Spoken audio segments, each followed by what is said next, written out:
Lockup season 2 में योगेश के elimination के बाद योगेश ने तोड़ी चुप्पी, किया काफी बड़ा खुलासा अपने अनफेयर एलिमिनेशन पे।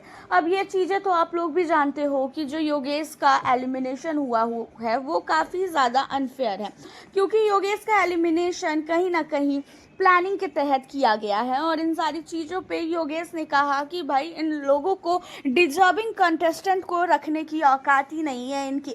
इन्होंने जो मेरे साथ अनफेयर किया है ना, इनको मैं कभी भी जो है इन चीज़ों के लिए बोल ही नहीं सकता हूँ कि इन्होंने अभी तक फेयर गेम खेला है। इन्होंने माधुरी जी का भी एलिमिनेशन प्लान करके किया था। माधुरी जी के बाद इन्होंने मेरा एलिमिनेशन इसलिए किया क्योंकि इनको पता था कि भाई मैं जो है इस घर में कहीं ना कहीं काफ़ी अच्छा खेल रहा हूँ और काफ़ी अच्छा बोल भी रहा हूँ, और मैं किसी से भी नहीं डर रहा था। भाई जो पॉइंट की बात है मैं वो सारी चीज़ों को सबके सामने रख रहा था, और यही सारी चीज़ें लगता है कि इन्हें अच्छी नहीं लगी। इन्होंने पहले से ही प्लानिंग कर रखा था मुझे निकालने का। हाँ, आकांक्षा के जाने के बाद मैं थोड़ा सा वीक हुआ, लेकिन मैं इतना भी वीक नहीं हुआ जितना इन लोगों ने मुझे वीक समझा। अब जहाँ पे जो है कहना ये है खासकर योगेश का, कि जो सोफी मोते वाला है उसका क्या ही पॉइंट है घर के अंदर, वो कर ही क्या रहा है जो उससे रखा गया है। ये भी बिल्कुल सही बात है कि भाई सोफी मोती वाला क्या कर रहा है जो उन्हें अभी तक रखा गया है। आपको बता दें कि यहाँ पे कहता हुआ नजर आया है योगेश कि भाई इन लोगों ने पूरी तरीके से स्क्रिप्टेड गेम खेली है। हमें भले ही स्क्रिप्ट ना दी हो, लेकिन इन लोगों ने जो है अपने जो फेवरेट कंटेस्टेंट हैं उन लोगों को स्क्रिप्ट दी होगी, और इन्होंने पहले से ही प्लानिंग की होगी कि इन्हें किसे जो है लेके जाना है फिनाले में और किसे जो है पहले ही निकालना है। ये सारी चीज़ें इन लोगों ने पहले से ही तय कर रखी है। अब यहाँ पे जो है ना काफ़ी ही ज़्यादा खासकर योगेश भड़का है मेकर्स पे, और कहीं ना कहीं देखा जाए तो योगेश का गुस्सा जायज़ है। भाई इस तरीके से योगेश का एलिमिनेशन नहीं होना चाहिए। अब आप सोचो कि भाई योगेश डिजर्व करता था, फैंस ने भी इन्हें बहुत प्यार दिया है, और कहीं ना कहीं योगेश की वजह से बहुत सारे फैंस ऐसे हैं जिन्होंने लॉकअप को देखा है।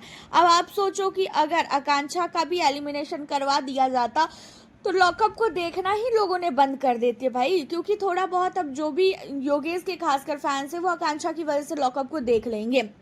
और ये कहीं ना कहीं प्लानिंग थी कि आकांक्षा और योगेश में से किसी एक को रखना है जहां पे और भी ज़्यादा व्यूवर है, और बाहर से योगेश जो है आकांक्षा को नो डाउट सपोर्ट करेगा, और वो अभी भी सपोर्ट कर रहा है, और वो ये यही चाह रहा है कि भाई आकांक्षा ही जीत के आए। लेकिन योगेश का ये भी कहना है कि पहले से ही अगर विनर तय होगा तो आकांक्षा भी नहीं जीतेगी, क्योंकि इन लोगों ने मुझे निकाल दिया जबकि मैंने अपना पूरा गेम दिया है, पूरा 100% दिया है। मैंने हर एक टास्क में जो है अपनी जी जान लगा दी, और ऊपर से जब इन लोगों ने मेरा एलिमिनेशन करवाया तो पूरा का पूरा वीक मुझे एक बार भी मौका नहीं दिया कि मुझे किस तरीके से अपने गेम को खेलना है, मुझे किस तरीके से जो है अपने आप को सेव करना है। मेरे कंट्रोलर माधुरी जी को भी इन लोगों ने निकाल दिया, और जिसके बाद ये अपेक्षा कर रहे हैं कि मुझे जो है मेरे गेम को खुद से खेलना चाहिए, और जहाँ तक देखा जाए मुझे मौका दोगे तब तो मैं कुछ करूँगा, मेरे को जब मौका ही नहीं मिल रहा है तो मैं कहाँ से क्या कर सकता हूँ। ये कहना है योगेश का, और सही बात है कि भाई जब तक आप मौका ही नहीं दोगे अपने आप को सेव करने का तो वो कैसे वो बंदा अपने आप को सेव करेगा। कहीं ना कहीं देखा जाए तो आप देख पा रहे होगे कि जो योगेश है, योगेश के एलिमिनेशन में ऐसा हुआ था कि जितने भी कंटेस्टेंट, जो लोग, जितने भी सपोर्टर हैं, दूसरे के जो कंट्रोलर हैं, उन लोगों को कहीं ना कहीं मतलब दिया गया मौका कि आप जो है डिसाइड करोगे कि योगेश को सेव करना है कि एलिमिनेट करना है।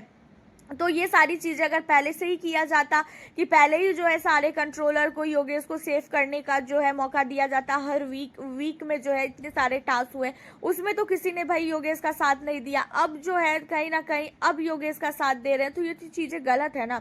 आपके नज़र में क्या है, आप हमें अपनी राय कॉमेंट के जरिए ज़रूर बताना। उसी के साथ अगर आप हमारे चैनल पर न्यू हैं तो चैनल को सब्सक्राइब करना आप बिल्कुल भी ना भूलें, और साथ ही वीडियो को लाइक शेयर करें। मिलती हूँ आप लोगों से अब मैं नेक्स्ट वीडियो के